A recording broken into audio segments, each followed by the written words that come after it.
Olá para você de casa, começa agora pela TV Câmara, o programa TV Câmara recebe e hoje é um programa especial. Depois de um longo período, a gente tem o prazer de receber novamente aqui nos estúdios da TV Câmara o Dr. Emílio Gimenez, que é juiz do Tribunal de Justiça. E a gente, quando tem a presença de um convidado ilustre desse porte, a gente aproveita aí para saber sobre as questões jurídicas, aquilo que está movimentando o país, Lava Jato. Tivemos também recentemente aquele caso polêmico do julgamento da jovem estuprada. Então a gente vai abordar tudo isso e muitos outros assuntos com o nosso convidado mais do que especial aqui, Dr. Emílio Gimenez. Desde já eu agradeço a presença mais uma vez aqui, presente na TV Câmara, compartilhando aí seu conhecimento para toda a população. Olá, Thiago, olá, ouvinte, pessoal aqui que dá apoio para a transmissão. Meu bom dia, com honra, com satisfação que aceitei o seu convite para estarmos aqui conversando alguns assuntos da atualidade que são de interesse da população. Doutor, vamos começar pela Lava Jato, né? A Lava Jato que teve um papel importante aí no país. E aí hoje a gente vê a imprensa, muita gente falando que a Lava Jato está enfraquecida, a operação está enfraquecida, está se esvaziando. Como é que o senhor avalia o momento atual da Lava Jato? Olha, a Lava Jato teve realmente, no princípio, uma atuação bastante forte e decisiva. E justamente quando à época o ex-ministro Moro era o juiz da correspondente vara e trabalhava no julgamento das pessoas investigadas pela Lava Jato. Depois que o Sérgio Moro ingressou como ministro da Justiça, ele começou a fortalecer ainda mais o trabalho de investigação e de combate à corrupção. Entretanto, por questões políticas, ele acabou se desentendendo com o presidente da República e se demitiu. Verdadeiramente, com a saída do Sérgio Moro do cargo de ministro da Justiça, a Lava Jato sofreu um pouco.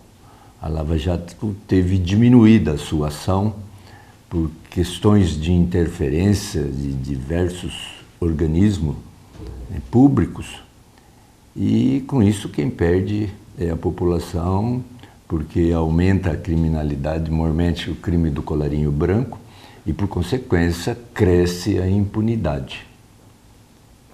Doutor, aquele momento também que antecedeu a saída do ministro Sérgio Moro, foi a questão dos vazamentos de áudio, das supostas conversas aí dos integrantes da Lava Jato, o juiz Sérgio Moro foi envolvido e tal.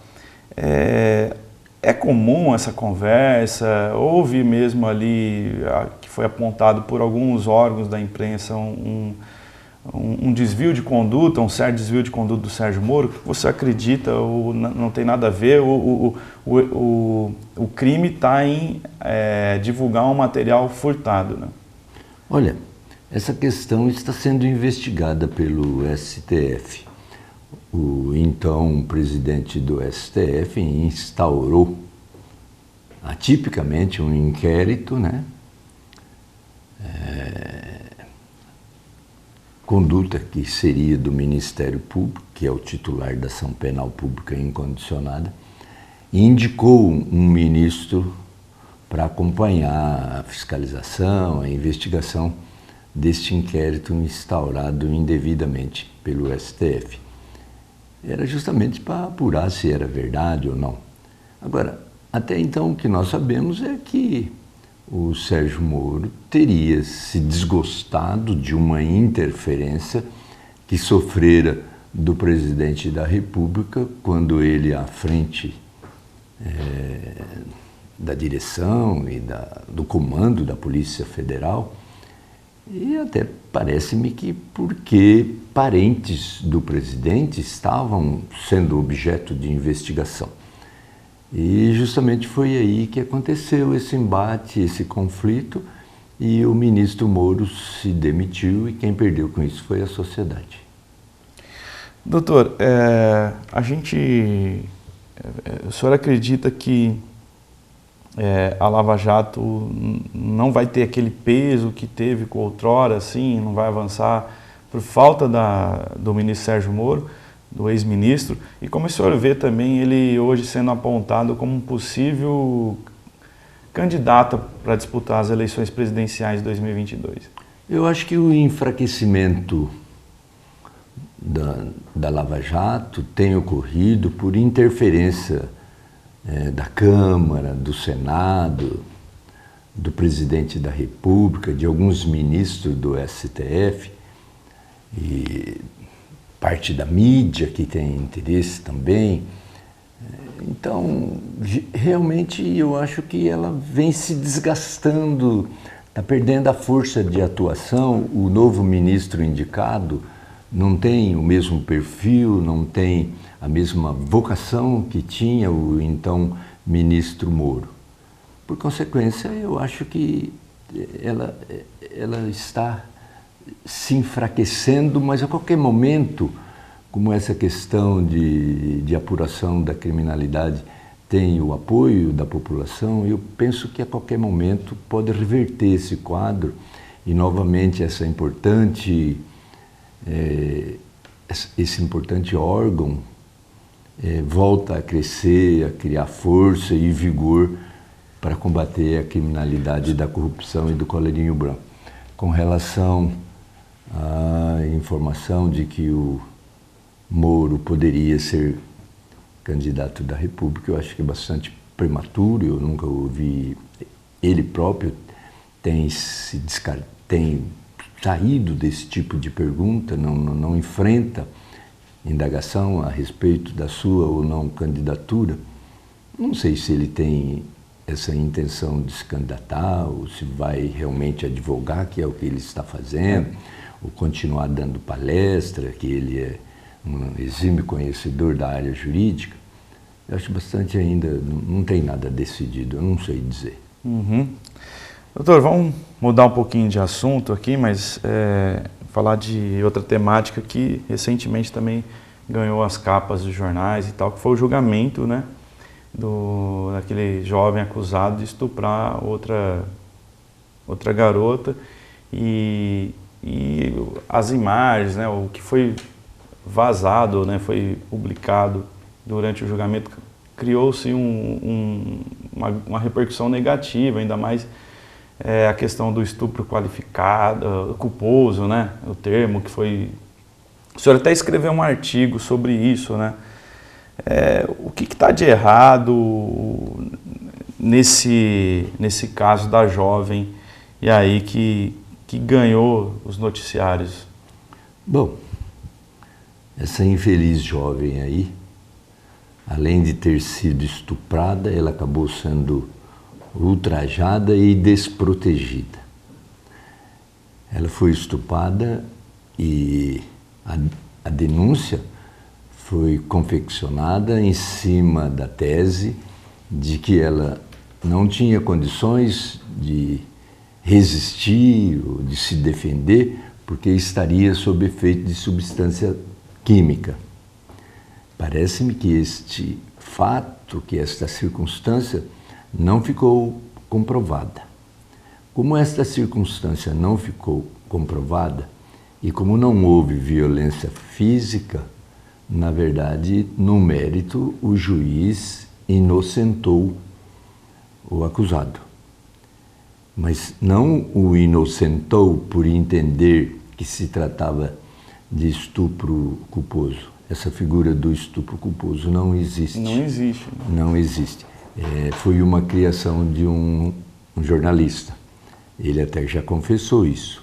Ele criou essa figura, esse tipo penal antijurídico e com isso achou que a informação dele ganharia bastante repercussão nacional como de fato ganhou.